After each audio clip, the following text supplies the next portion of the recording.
Сайн байцгаана уу та бүхэнд энэ өдрийн мэндийг хүргэе. Хүний сэтгэл дурсамж болон хадгалагдаж, он жилүүд өнгөрсөн ч үн цэний алдалгүй нэгэн гэр бүлийн дүүх болно үлдэх. Чин сэтгэлийн хүүрнэл, сэтгэлийн нандин мэндчлэгээр та бүхэндээ дахин уулзж байгаа даа байна. Хүний амьдралд он жилүүд өнгөрсөн ч үн цэний алддаггүй дурсамж гэж байдаг. Тэр дурсамжийн хамгийн дулаан хэсэг нь ихэнхдээ ээжтэйгээ холбоотой үлдсэн байдгийн болов уу? Энэ удаа хүүхэд насныхаа амар тайван ээжийнхээ хайр хүмүүжил, өвлөж авсан сэтгэлийнхээ тухай нэгэн бүсгүй бидэнд чин сэтгэлээсээ хөөрнөн үлдээжээ. Тэр бүсгүй бол бүрээд өв соёл, аялга ихшгэ, өөрийн уран бүтээлээрээ дамжуулан түгээж яваа. Уран бүтээлч номын эрдэн юм. Тэрээр удахгүй өөрийн анхны бие даасан тоглолтоороо үзэгч түнтэйгээ уулзах гэж байгаа ч өнөөдөр тоглолтынхоо тухай биш, өнөөдрийн энэ замд хүргэсэн ээждээ зориулсан сэтгэлийн нандин хөөрнөлийг биднэр дамжуулан хүргүүлж байхмаа. Ингээд ээж дашаандаа зориулна, бид нэр уламжлан хургуулж буй түүний сэтгэлийн нандин мэндчлэгийг хамтдаа сонсцгоё. Та бүхэнтэй хамт батогдох байна.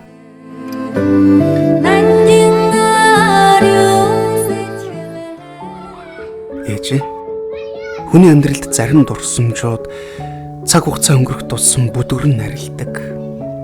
Харин зарим нь эсэргээрээ он жилүүд өнгөрөх тусам улам тодордог юм байна. Миний сэтгэлд хамгийн тод үлдсэн бүхэн дандаа таны минь үнэртэй, таны минь инээмсэглэлтэй, таны минь хайртай холбоотой байдаг. Балжирхаан охинт нь хэрийнхээ гадаа зогсоод уулын салхинд үсээ хийсэх нь өөрийн мэдэх ганц дуугаа аялаж явсан тэр өдрүүд одоо ч сэтгэлд минь тод санагдаж байна ээж. Тэр үед охин нь тайз гэж юу болохыг ч мэддэггүй байж харин дуу гэдэг зүйлийг зүрхээрээ мэдэрч эхэлж байсан байх. Хүний амьдралд итгэл гэдэг хамгийн анхны жигүүр байдаг шүү дээ. Тэр жигүүрийг надад хамгийн түрүүнд оруулж өгсөн хүн бол ээж та юм шүү дээ. Намайг жахаа охин байхаас л миний охин чаднаа гэж хэлдэг байсан тань өнөөдөр ч миний сэтгэлийн хамгийн дулаан түшиг хэвээрээ.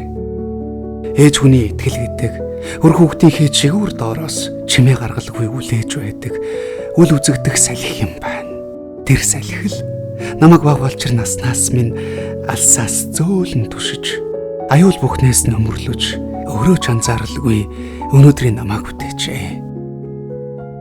Нэг л мэдхэд таны зааж өгсөн 100 зууны өрөөлийг зүрхэндээ аялан алгасаар сургуулийнхаа жижигхэн тайзан дээр хамгийн анх гарч байсан тэр дурсамж. Магадгүй тэр үед би өөрөө ч мэдлгүй дуун дотроосоо өөрийгөө олж эхэлсэн байх. Одоо бодоход миний тайзан дээр гарсан зориг, хүмүүсийн өмнө зогсох итгэл, өнөөдрийн энэ замналын эхлэл бүхэн таны надад өгсөн хайр, хүмүүжил хоёртой холбоотой. Тэр цагаас хойш би тайзан дээр гарах болгондоо олон хүний дундаас ээжийнхээ сэтгэлийг хамгийн түрүүнд мэдэрдэг болсон. Хүний амьдралд зарим хүмүүс гэрэл шиг байдаг юм байна. Өөрсдөө асахын зэрэгцээ, өрөөлийн амьдралыг бүтнээр нь гэрэлтүүлчихдэг тийм дулаан гэрэл. Ээж минь, та яг тийм л хүн. Би багтаа үүнийг мэддэггүй байжээ. Зүгээр л өвдгөд духан дээр минь бүлээн гар хүрдэг, шүн дунд сэрэхэд зуухны галын үнэр үнэртдэг. Өглөө босоход хувцас минь эвхээтэй, цагаан сар болоход тавуула шин дээлтэй, инээмсэглэлтэй мордчихсан байдаг. Тийм л амьдрал хорвоод байдаг юм байна гэж бодож өсөж. Хүүхэд нас гэдэг аз жаргал дунд байгаагаа ч мэддэггүй нас юм байна. Харин том болоод эргээд бодоход тэр бүхний ард ээж хүний гомдлдоггүй хайр, нойргүй өнгөрүүлсэн шөнөөд, өөрөөсөө илүү өр хүүхдээ боддог сэтгэл, хэн ч анзаардаггүй төвчээр, бас хизээж бөгдөггүй дотоод гэрэл байсан юм байна.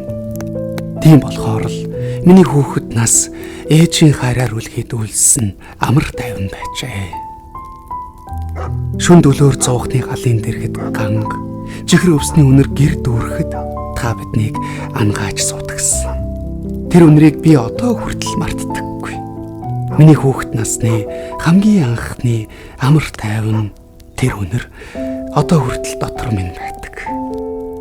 Ганг, чихэр өвсний халуун нуур, зуухны галын төлтөө хойлолт нь гэрийн хоймор руу аажуухан дарахад энэ хорвоо тэр чихтэй дулаахан болчиход өгсөн. Өвлийн шүнж авралтай байсан ч гэр таны амьсгалаар дулаацдаг байжээ. Ээжийнхээ дэргэд тайван ойрсож өглөөс ирэхэд зуухны галын бүлийн үнэрийг мэдэрч хаа нэгтээ ээжийнхээ аялах намуухан дууг сонсон сэтгэл амар өснө гэдэг хүүхэд насны хамгийн нандин нь аз жаргал байдаг юм байна. Том болоод амьдралын салхи хүний сэтгэл рүү жиндүү хүрдгийг мэдэрснийхээ дараа л хүүхэд нас минь ээж минь бүлийн сэтгэлд амар амгалан аз жаргалтай байжээ гэдгийг ойлгочтой. Тэр амар тайван одоо ч миний дуун дотор үлдэж аялгүй бүрийн минь гүнд амьдрсаар байдаг. Нэг л мэдэхэд багада уулын салхинд зогсоод аялдаг байсан жаахан охины дуу өнөөдөр би даасан тоглолтоо хийх гэж байна ээж минь. Өвгдөөс уламжилж ирсэн аялгуу ээж аавын минь өрөөл нутаг усны үнээр бүрээд түмний минь хөг их шиг миний амьдралтаа нийлж ихшиглэх нэг нь үдэш удахгүй тохиохно.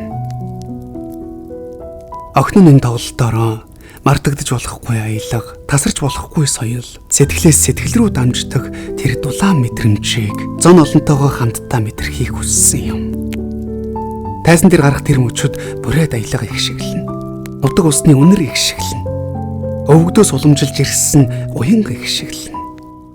Ээж минь зааж өгсөн өрөөл ихшиглэн. Бас багада хоньны бэлчээр дээр зогсоод уулын салхитай хамт дуулж явсан жаахан охины мөрөөдөлж энэ тайзан дээр хамт ихшиглэх болно. Охин нь ямар хүн болж өссөн, ямар сэтгэлтэй амьдарч яваа, юуг хайрлаж, юуг өвлөж үлдэхийг хүсэж байгаагаа зон олонтой тайлагнах цаг иржээ.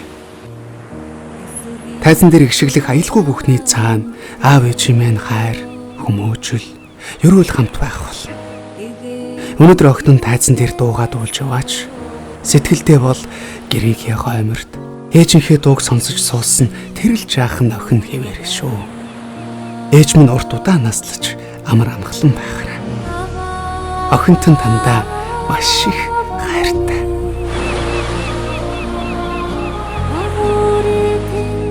Баярлалаа та бүхэндээ.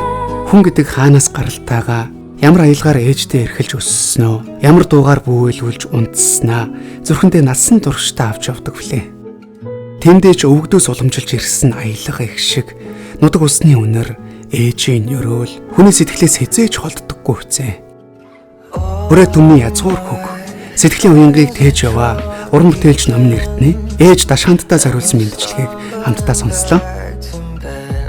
5 сарын 29-нд болох номын эрдэнэ таны анхны бие даасан тоглолтод өндрөөс өндөр амжилт үзэгч түмний халуун алга ташлтыг хүсэн өрөө.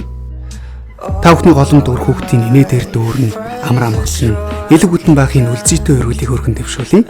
Та бүхэнтэй хамт бат тогтох байлаа.